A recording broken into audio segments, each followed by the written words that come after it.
कुछ इस प्रकार का एस्टिमेशन और कॉस्टिंग का प्रीवियस ईयर का क्वेश्चन पेपर आया था।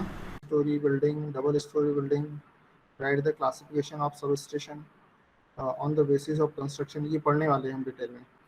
ये जो टॉपिक है ये मैंने इलेक्ट्रिकल थर्ड सेमेस्टर नहीं, कौन से सेमेस्टर में ये पढ़ाया था, बीटेक में पढ़ाया था। ये वाला टॉपिक सब स्टेशन को बहुत डिटेल में मैंने एक्सप्लेन किया था वहाँ पे। उसके हर एक पार्ट के बारे में मैंने बहुत डिटेल में बताया था वहाँ पर कि किस प्रकार से हमें सब स्टेशन को डिज़ाइन करना है, किस प्रकार से कहाँ सीटी कनेक्ट करना है, कहाँ पीटी कनेक्ट करना है, कहाँ आइसोलेटर कनेक्ट करना है, किस प्रकार से हर एक जगह पे कौन सा इक्विपमेंट कहाँ रहेगा, वो सब मैंने पढ़ाया हुआ है वहाँ बीटेक में, ये पर्टिकुलर टॉपिक के बारे में। ठीक है, ये मतलब कुल मिला के एस्टिमेशन करना है हमें। ये name different types of poles used in overhead line, कुछ पावर सिस्टम का पार्ट अभी इसके अंदर डाल दिया गया है। Write the factor used for selection of conductor size of overhead line, ये सब आप पावर सिस्टम वन में सर ने पढ़ाया होगा। और describe various fitting and materials used in trans, मतलब एक सब्जेक्ट का एक ओवरव्यू पेपर को देखने से मिल रहा है कि अधिकतर जो पेपर आएगा वो थ्योरेटिकल मैनर में आएगा, न्यूमेरिकल ही कम रहेगा। बस एक या दो ही न्यूमेरिकल हमें दिखे पूरे पेपर में। और पेपर देखो उन्होंने कैसा टफ लेंदी कर दिया है, एक क्वेश्चन के अंदर चार चार क्वेश्चन डाल दिए। ये प्रीवियस ईयर क्वेश्चन पेपर है आपका। चलो कोई बात नहीं, ठीक है। बच्चों हेडिंग डालिए, elements of estimation and costing. मैं बोलते जा रहा हूँ बच्चों, मैं लिखा कुछ नहीं रहा हूँ। पर हिंदी मीडियम वालों को, इंग्लिश मीडियम वालों को तो इंग्लिश समझ में आई जाती है, और हिंदी मीडियम वालों को हिंदी समझ में आ जाती है। ठीक है, तो बच्चों हेडिंग डालिए, elements of estimation and costing. Heading डालिए सभी लोग, एलिमेंट्स ऑफ, हिंदी मीडियम वाले हिंदी का लिखेंगे, इंग्लिश मीडियम वाले इंग्लिश का लिखेंगे। Elements of estimation and costing. Sir ये purpose of estimation and costing के बाद है। हाँ हाँ बच्चे, वो पर्पस कंप्लीट हो गया था ना अपना बच्चों की, वो यस ठीक हो है गया। ठीक है सर बच्चों, 4 ही पॉइंट लिखाए थे सर उसमें। 4 ही पॉइंट लिखे थे। यस नहीं सर, एक हेडिंग और थी, without paper estimation and costing the following difficulties can arise to complete. हाँ वो हो गया था या नहीं हुआ था बच्चे? सर 4 पॉइंट्स लिखवाए थे, उसमें भी 4 पॉइंट लिखा दिए थे कि बिना एस्टिमेशन एंड कॉस्टिंग के क्या क्या डिफिकल्टीज आ सकती है। यस सर 4 उसके भी पॉइंट्स 4 लिखवाए पॉइंट, थे। ठीक है ना, तो हो गया ना, फिर 4 ही पॉइंट लिखना है। क्योंकि तुम देखो इस बार क्वेश्चन का पैटर्न किस प्रकार से है, देखो ये पेपर का पैटर्न देखो आप, कोई भी क्वेश्चन कंप्लीट क्वेश्चन नहीं है। ये देखो, तो एक क्वेश्चन को 3-4 पार्ट में डिवाइड कर दिया है, तो ज्यादा नहीं लिखना है। ये देखो एक क्वेश्चन है, उसी को 4 पार्ट बना दिए उन्होंने, तो इसलिए इतना ज्यादा नहीं। ठीक है, तो बच्चों हेडिंग डालो, elements of estimation and costing, estimation और कॉस्टिंग के element.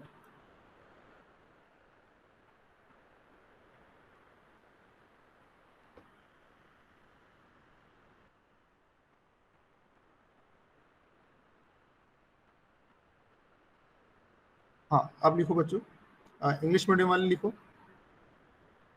The elements of estimation and costing, the elements of estimation and costing which may be, the elements of estimation and costing which may be taken into consideration, the elements of estimation and costing which may be taken into consideration, which may be taken into consideration before initiating any project, before initiating any project for its successful completion, before initiating any project for its successful completion economically,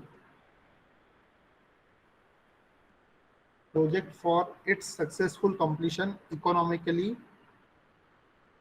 are. अब Hindi medium वाले लिखो।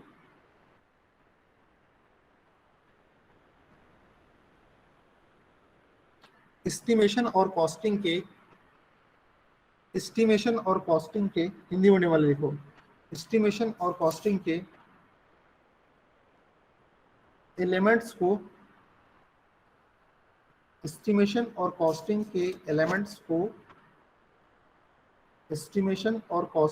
Elements को किसी भी project को start करने से पहले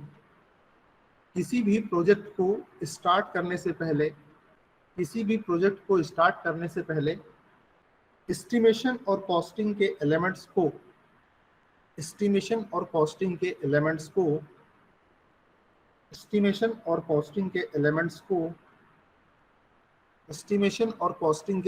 को ध्यानपूर्वक एनालिसिस करते हैं। ध्यानपूर्वक एनालिसिस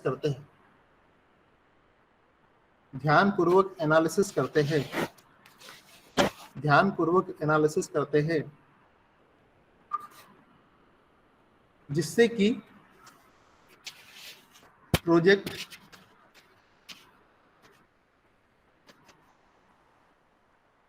कम खर्च में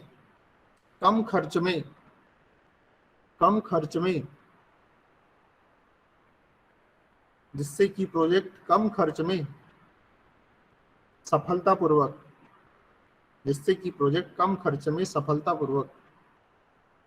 कंप्लीट हो जाए। ओम लिख लिया क्या? Yes sir. Om yes sir, लिख लिया सर। Hello sir. हाँ अब Yes, sir. हेलो सर, आवाज हाँ, नहीं आ रही थी क्या? ठीक अब आ रही है। ओम तुम मत बोलो। हाँ ऋषिराज लिख लिए? यस सर, लिख लिया सर। हाँ तो जो मैंने बोला है वो समझाते हुए बोलो, उसी को पढ़ के। सर इंग्लिश में? हिंदी में। सर मैं इंग्लिश मीडियम में। अच्छा ओम तुम बोलो हिंदी में।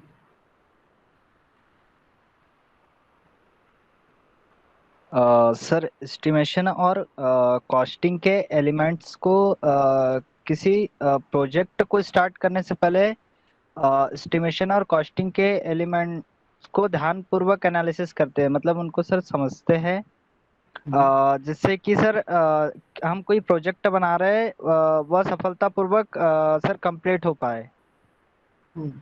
कम खर्च। Yes sir. ठीक है चलो, अब ये जो मैं लिख रहा हूँ वो इंग्लिश मीडियम और हिंदी मीडियम दोनों लिखेंगे वो। तो कौन कौन से एलिमेंट हैं एस्टिमेशन एंड कॉस्टिंग के? सबसे पहला नंबर 1 स्पेसिफिकेशन ऑफ मटेरियल। सभी लिखो, हिंदी मीडियम इंग्लिश मीडियम दोनों। Specification of materials. Specification of material.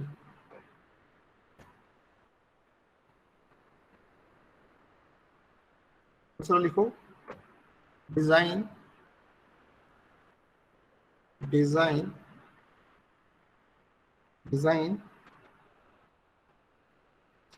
And drawing of the project.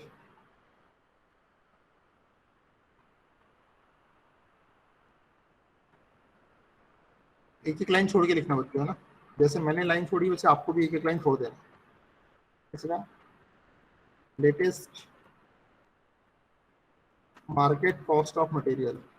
Latest market cost of material.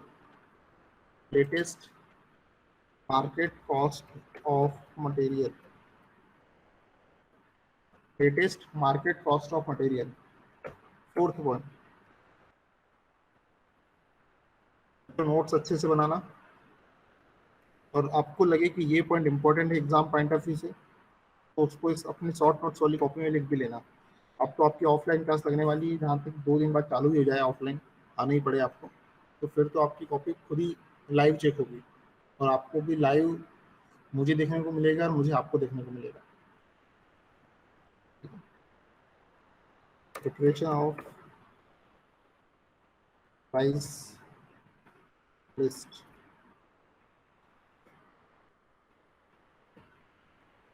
पांचवा, calculation of material cost. Preparation of price list, calculation of material cost. 6 point, calculation of labour cost. ये सारे element पे हमें पहले ही ध्यान दे देना चाहिए project को स्टार्ट करने से पहले। कैलकुलेशन ऑफ लेबर कॉस्ट,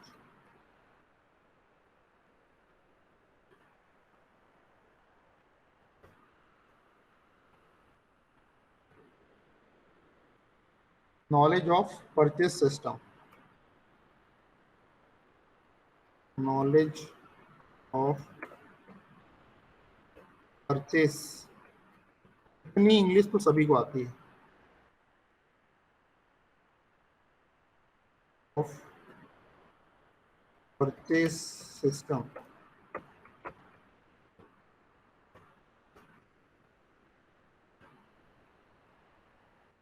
आधा हिंदी आधा इंग्लिश में लिखूंगा तो कोई गलत नहीं देगा आपके इसको, क्योंकि जो आपकी कॉपी चेक करता है वो बंदा मिनिमम बीटेक तो होता ही है उसका, और बीटेक हिंदी में नहीं होता, वो बंदा फैमिलियर होता है आपकी इंग्लिश लैंग्वेज से भी। ठीक है, इसलिए कोई प्रॉब्लम नहीं है।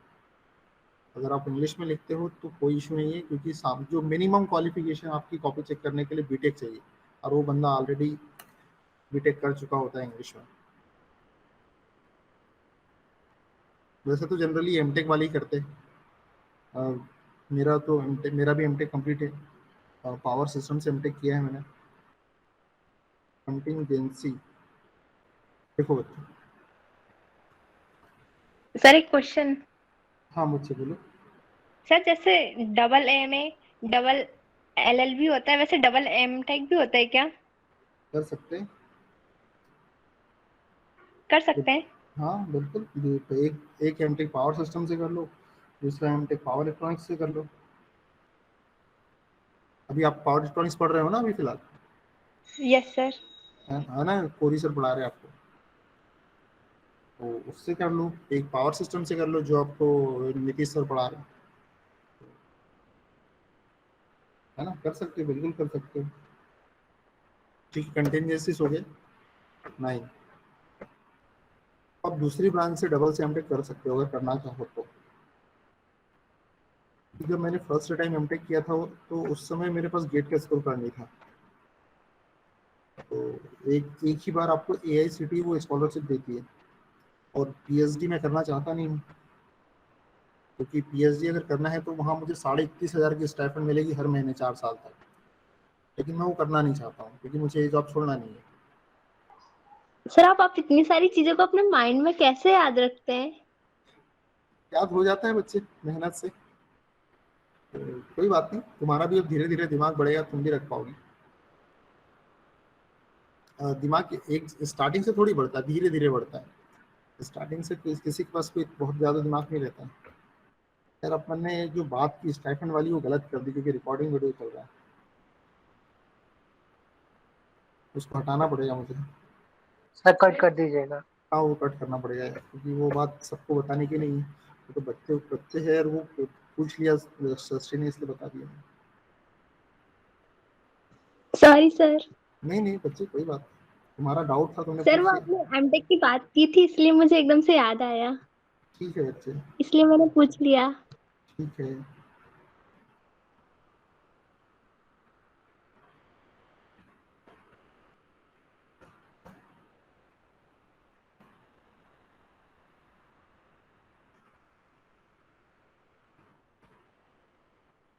लिखते जाओ बच्चों, स्टोरेज कॉस्ट। तो वैसे इतने सारे पॉइंट तो याद रहेंगे ही नहीं, तो जितने पॉइंट उस समय याद आ जाएंगे उतने लिख लेना।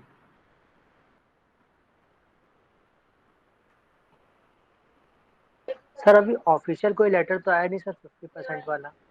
कौन सा? यार तो कॉलेज तुम खुद ही सोचो जब पहली क्लास के बच्चे जब कॉलेज स्कूल जाने लग गए तो फिर तुम लोग तो कॉलेज के बच्चे हो। आज से पहली क्लास से 5वीं क्लास तक के बच्चों का स्कूल चालू हो गया, वो भी 50% क्षमता के साथ। तो तुम तो कॉलेज में हो, तो अंडरस्टूड है कि तुम लोगों को तो आना ही है, तुम लोगों के लिए अलग से आदेश की जरूरत ही नहीं। अदरवाइज वो क्वेश्चन देना पड़ेगा प्रिंसिपल सर को अगर किसी ने पूछ लिया तो। समझ में आ रही मेरी बात? Yes sir. अंडरस्टूड है वो, जब आज से चालू हो गया, पहली क्लास से 5वीं तक के बच्चे भी स्कूल जाने लग गए आज से।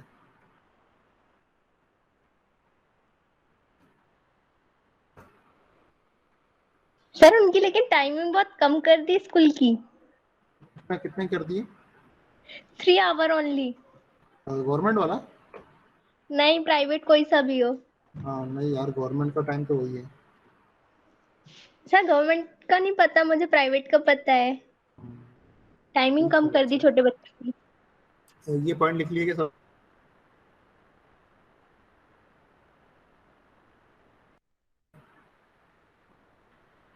अब इस क्वेश्चन को बड़ा कैसे करना है? वैसे बड़ा करने की जरूरत नहीं पड़ेगी। अगर 2-3 नंबर का आया तो फिर तो 9 पॉइंट लिख देना, काम चल जाएगा। सर 8 इसके नंबर, पॉइंट्स जो लिखवाए उसके थोड़ा सा एक्सप्लेन कर सकते हैं हाँ उसके बारे में? बिल्कुल कर सकते हैं, अभी बता रहा हूँ कैसे करना है। बस अभी 15 पॉइंट तो लिखो आप। मन से लिखना पड़ता है बच्चे को, याद नहीं करना पड़ता बिल्कुल। बस ये पॉइंट याद रख लो और उसके हिसाब से फिर अपने हिसाब से लिख दो।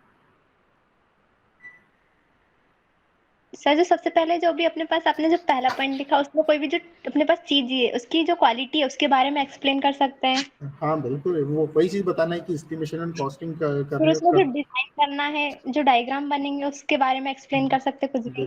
बिल्कुल सही बोल रही है एकदम करेक्ट। बस वही लिख देना है। जैसे सपोज करो कि फर्स्ट पॉइंट लिख रहे हैं हम, तो वहाँ लिख दो कि एस्टिमेशन और कॉस्टिंग के लिए कुछ महत्वपूर्ण एलिमेंट हमें चाहिए, जिसमें से स्पेसिफिकेशन ऑफ मटेरियल। स्पेसिफिकेशन मतलब कि हम कोई मटेरियल ले रहे हैं, तो वो हमें, जैसे सपोज करो हमें एक प्रोजेक्ट बनाना है, एक इलेक्ट्रिकल सिस्टम बनाना है, तो हमें जो वायर चाहिए वो इतना मोटा, कितना मोटाई का होना चाहिए, उसकी कितनी रेटिंग होना चाहिए, और कितना वोल्टेज विथस्टैंड करने वाला इंसुलेशन लगेगा उस मटेरियल में।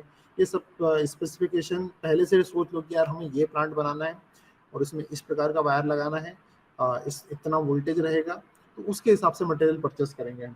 तो इसलिए स्पेसिफिकेशन ऑफ मटेरियल बहुत जरूरी है कि किस काम के लिए हमें कौन सा मटेरियल लगेगा, वो पहले से एक प्लानिंग कर लो। Design and drawing of project, जैसे आपको कोई पावर सिस्टम बनाना है तो कहाँ ट्रांसफार्मर लगेगा, कहाँ सीटी लगेगा, कहाँ पीटी लगेगा, कहाँ सर्किट ब्रेकर लगेगा, कहाँ रिले लगेगा, पूरा एक प्लानिंग। कहाँ आइसोलेटर लगाना है हमें, ठीक है, ये पूरी प्लानिंग हमें पहले से डिजाइन के उस प्रोजेक्ट की ड्राइंग कर लेना है कि इस प्रकार से होगा। जैसे हम घर बनाते, तो घर बनाते वक्त हमें सब प्लानिंग पहले ही कर लेते हैं कि कहाँ किचन बनना है, कहाँ बाथरूम बनना है, कहाँ बेडरूम बनना है, कहाँ सीढ़ी रखना है ना, और वो सीढ़ी वाली जगह को कैसे यूटिलाइज करना है, कहाँ गैलरी बनाना है, ठीक है। वो सब पूरी प्लानिंग एक हम जो इंजीनियर बनाता है वो काम हमें भी करना पड़ेगा, क्योंकि आप लोग भी तो इंजीनियर ही हो, भविष्य के इंजीनियर। और 1 साल के बाद आप लोग भी इंजीनियर होंगे। Yes sir. सर बिल्कुल बहुत अच्छे इंजीनियर बनोगे यार आप, अच्छी जगह पे जाओगे। ठीक है, अब अगला थर्ड है latest market cost of material. अभी फिलहाल उसकी कितनी कास्ट है भाई पता कर लो, मार्केट में पता कर लो। हमें जो भी मटेरियल लेना है उसकी कीमत ले लो, अलग अलग दुकान पे जाके, है ना, अलग अलग साइट्स पे जाके, अलग अलग डीलर के पास जाके पता कर लो यार कि भाई वो टाइल्स कितने में दे रहा है, ये आला कितने में टाइल्स दे रहा है, वो पता कर लो। कौन सीमेंट कितने में दे रहा है, ये वाली दुकान से लेंगे तो ये इतने में सीमेंट दे रहा है, ये इतने में सीमेंट दे रहा है, यहाँ से ईटा खरीदे तो इतने में 10,000 ईटा दे रहा है। तो सब पता कर लो, लेटेस्ट मार्केट कॉस्ट। तो इसी को आपको एक्सप्लेन कर देना है, वो डिपेंड ऑन द कि कितने नंबर का क्वेश्चन आ रहा है। जितने नंबर का क्वेश्चन आएगा उसके हिसाब से, अगर 3 नंबर का है तो ये 15 के 15 पॉइंट लिख दो या 10-12 पॉइंट लिख दो तो भी वो पूरे नंबर देगा, फिर नंबर नहीं काटेगा। वो इतने पॉइंट में ही 3 नंबर देने ही पड़ेगा उसको। हाँ, लेकिन अगर 8 नंबर का क्वेश्चन है तो ज़्यादा मत करो, 5 ही पॉइंट लिखो, 6 पॉइंट लिखो, और 6 को पहले पॉइंट को थोड़ा सा एक्सप्लेन कर दो, दूसरे पॉइंट को 6-7 लाइन में एक्सप्लेन कर दो, तीसरे पॉइंट को 6-7 लाइन में एक्सप्लेन कर दो, 5वें पॉइंट को 6-7 लाइन में एक्सप्लेन कर दो, 6वें पॉइंट को 6-7 लाइन में एक्सप्लेन कर दो, खत्म, उससे ज़्यादा नहीं। सर ऐसा कर सकते हैं अपन, जैसे 8 नंबर में आए तो 8 पॉइंट लिख दिए और एक आठों को थोड़ा एक्सप्लेन कर दिए 4-4 लाइन में। बिल्कुल, वो पूरे नंबर देना पड़ेगा, मजबूर हो जाएगा वो। इसी को तो बोलते हैं मजबूर करना सामने वाले को।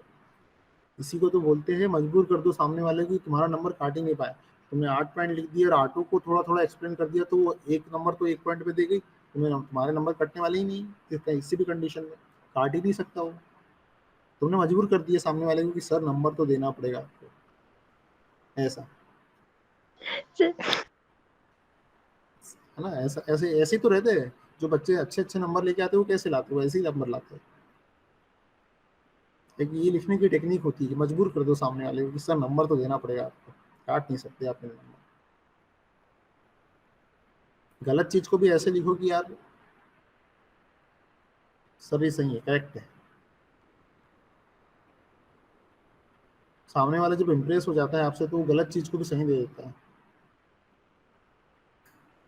तो ये बच्चों आपको खुद ही लिखना है अपने हिसाब से, स्पेसिफिकेशन, डिजाइन, ड्राइंग, ठीक है, ये सब कि अपने कैलकुलेशन ऑफ मटेरियल कॉस्ट। अब यार इसमें क्या समझाना है, मटेरियल जो मटेरियल आपको प्रोजेक्ट में लग रहे हैं उसकी कॉस्ट को कैलकुलेट करना चाहिए। इसी चीज़ को थोड़ा हिंदी में लिख दो। कैलकुलेशन ऑफ लेबर का, जो मजदूरी करेंगे, जो कर उनको कितना पैसा देना पड़ेगा, वो सब कास्ट हमें कैलकुलेट करना चाहिए किसी भी प्रोजेक्ट को की एस्टिमेशन और कॉस्टिंग के लिए। तो ये सब यही पॉइंट बना बना के लिख देना है आपको, अलग से कुछ नहीं लिखना है, ठीक है। और ठीक है, बाकी अगर थोड़ा बहुत कुछ लगे कि यार ये समझ में नहीं आ रहा है, तो गूगल कर लो, और गूगल करने पे भी नहीं आ रहा है तो सर से पूछ लो, ठीक है। तो ये काम आपका है, आपको हर एक पॉइंट, ये होमवर्क है आपके लिए, मैं देखूंगा आपकी कॉपी में, आपको हर एक पॉइंट के बारे में लिखना है। अगर खुद से चाहो तो खुद से लिख सकते हो, और खुद से समझ में नहीं आए तो आप यूट्यूब, गूगल पे सर्च करके कि स्पेसिफिकेशन ऑफ मटेरियल, ये सर्च करके जो है वो लिख लो, या फिर अपने मन से लिख लो। सबसे इम्पोर्टेंट, अच्छा है तो मन से लिख लो, कोई नहीं देखता आपने क्या लिखा है, सही बता रहा हूँ। मैं तुम्हें एक टीचर की थिंकिंग बता रहा हूँ कि वो फटाफट फटाफट कॉपी चेक करता है, जल्दी जल्दी चेक करता है, क्या लिखा है उससे कोई मतलब। हाँ, आपका वे ऑफ रिप्रेजेंटेशन बहुत इंपॉर्टेंट, राइटिंग अच्छी होना चाहिए, स्पेस जगह छोड़ के होना चाहिए, ज़्यादा कचरा नहीं होना चाहिए, और स्टार्टिंग के 3 क्वेश्चन या स्टार्टिंग के 2-3 क्वेश्चन बहुत अच्छे से करो, बाद के क्वेश्चन में कचरा भी कर दोगे तो वो लेना देना है। लेकिन स्टार्टिंग में ही आपका इंप्रेशन बढ़ जाएगा कि लड़का बहुत अच्छा है, लड़की बहुत अच्छी है, वहाँ तो समझ में नहीं आता लड़का लड़की कौन है, वहाँ तो सब वो हटा ही लेते हो स्टार्टिंग का सब कुछ, तो वहाँ नहीं पता चलता किसकी कॉपी क्या है।